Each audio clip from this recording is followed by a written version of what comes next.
રાજકોટ જિલ્લાના ધોરાજી તાલુકાના મોટી મારડ ગામ પાસે આવેલા ઇરિગેશનની પાણીની લાઇન તૂટતા લાખો લીટર પાણી ખેતરોમાં ઘૂસ્યા અને ખેતરોને રાતા પાણી રોવાનો વારો આવ્યો। ખેડૂતોને કુદરતી આફત અને કૃત્રિમ આફત ખેડૂતોને હંમેશા હાથમાં આવેલો કોળિયો છીનવાઈ જાય છે।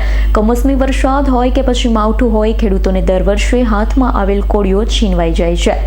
વાત કરીએ ધોરાજી તાલુકાના મોટી મારડ નજીક આવેલ ઇરિગેશન પીવાના પાણીની લાઇનમાં ભંગાણ સર્જાયું હતું। પાણી ખેડૂતોના ખેતરમાં ફરી વળ્યું હતું। આજુબાજુમાં આવેલ બે ખેડૂતોના એક ખેડૂત 10 વીઘાનું વાવેતર એરંડાનું અને બાજુમાં બીજા ખેતર 12 વીઘાનું એરંડાનું વાવેતર કરેલ હોય। માવઠાને લઈ ખેડૂતોના વાવેતરને ભારે નુકસાન થયું છે।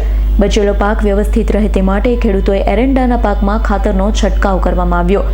આગામી દિવસોમાં એરંડાના પાકમાં સારી ઉપજ થાય તે માટે હજારો રૂપિયાની મહેનત ખાતર નાખવામાં પણ આવ્યું છે। ખેડૂતોના ખેતર પાસે ઇરિગેશનની પાણીની લાઇન તૂટવાથી લાખો લીટર પાણી ખેડૂતોના ખેતરમાં આવી જવાથી ખેડૂતોના પડતા પર પાટું લાગ્યું હોય તેમ એરંડાનો પાક ઢળી ગયો। ખાતર પાણીમાં વહી ગયું, જેને લઈ બંને ખેડૂતોના ખેતરમાં એરંડાના પાકને ભારે વ્યાપક પ્રમાણમાં નુકસાન થયું છે તેવું ખેડૂતોએ જણાવ્યું છે। આ પાકને જ નુકસાન થયું છે તેનું જવાબદાર તંત્ર વળતર ચૂકવવામાં આવે તેવી ખેડૂતોની માંગણી। ધોરાજી તાલુકાના મોટી મારડ ગામ નજીક ખેડૂતો ઇરિગેશનની પાણીની લાઇનમાં ભંગાણ થતા ખેડૂતો ઉપર આવ ફાટી પડ્યું હતું। તમારું નામ? ભાવેશભાઈ કિશોરભાઈ ભીમાણી, ગામ મોટી મારડ। અમારા ખેતરની પડખેથી ભાદરની લાઈન નીકળે છે પીવાના પાણી માટે ઇરિગેશનની, ને સવાર આવી જતા ખેતરમાં પાણી ગોઠણે પાકમાં અત્યારે એરંડાનો પાક છે અને ખાતર નાખ્યું હતું એ હજારો મોટેની રૂપિયાની નુકસાની છે। કારણ શું છે નુકસાનીનું? આ પાણી આવ્યું એના માટે। પાણી નિકાલ થતો નથી ક્યાંય। આ પાણી આવવાથી તમને પાકમાં કેવી નુકસાની આવશે? પાકમાં નુકસાની આવશે સાહેબ। કઈ પ્રકારની નુકસાની? ઢરી ગયા છે એરંડા, અને જે લૂમુર જે લણવાની હતી એ પાકી પાણીમાં છે અત્યારે। ખેતરમાં જવાય એવું ખરું? ખેતરમાં ક્યાંય જવાય એમ છે નહીં, ગોઠણે પાણી ભરેલ છે।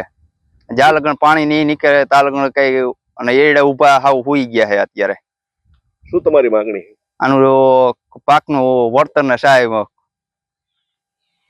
તમારું નામ? મારું નામ કિશોરભાઈ હિરજીભાઈ ભીમાણી, ગામ મોટી મારડ। મારે એરડાનું વાવેતર છે। કેનાલ આ પાણીની પાઇપલાઇન તૂટવાથી મારા ખેતરમાં પાણી હતા અને ગોઠણે ભર્યું છે, અને જે એરડા હતા એ એરડા બધા અડધા નમી ગયા છે। એટલે જે રૂમું પાકેલી હતી પાણીમાં અટાણે છે। કેવી નુકસાની આવશે? નુકસાની ખાતર નાખેલું હતું ને એ ખાતર મારું વેસ્ટ જ ગયું, અને મારી મજૂરી તો ઠીક, મારે આ ભાગ્યું છે, મજૂરીનો ભાગ છે મારે આમાં। કેવી નુકસાની આવશે? કેટલાનું વાવેતર હતું? મારે 10 વીઘાનું વાવેતર છે સાહેબ। ક્યાં કારણે નુકસાન થઈ? નુકસાની આ ગેટ બને યાકણે। એટલે શું થયું હતું? અહીંયા પાણીનો પાઇપલાઇન તૂટ્યો ને, ઇરિગેશનનો હોય કે નર્મદાનો હોય, એ પાઇપલાઇન તૂટી ગયો, ત્યાંથી પાણી મારા ખેતરમાં આવ્યું। સવારે આવીને જોઈતા તો ખેતરમાં પાણી ભર્યું હતું। શું તમારી માગણી છે? મારી માગણી નુકસાની થઈ મને પૂરી કરે। Bureau report S9 news Rajkot. અમારી તમામ માહિતીથી અપડેટ રહેવા માટે જોડાયેલા રહો S9 ન્યૂઝ સાથે।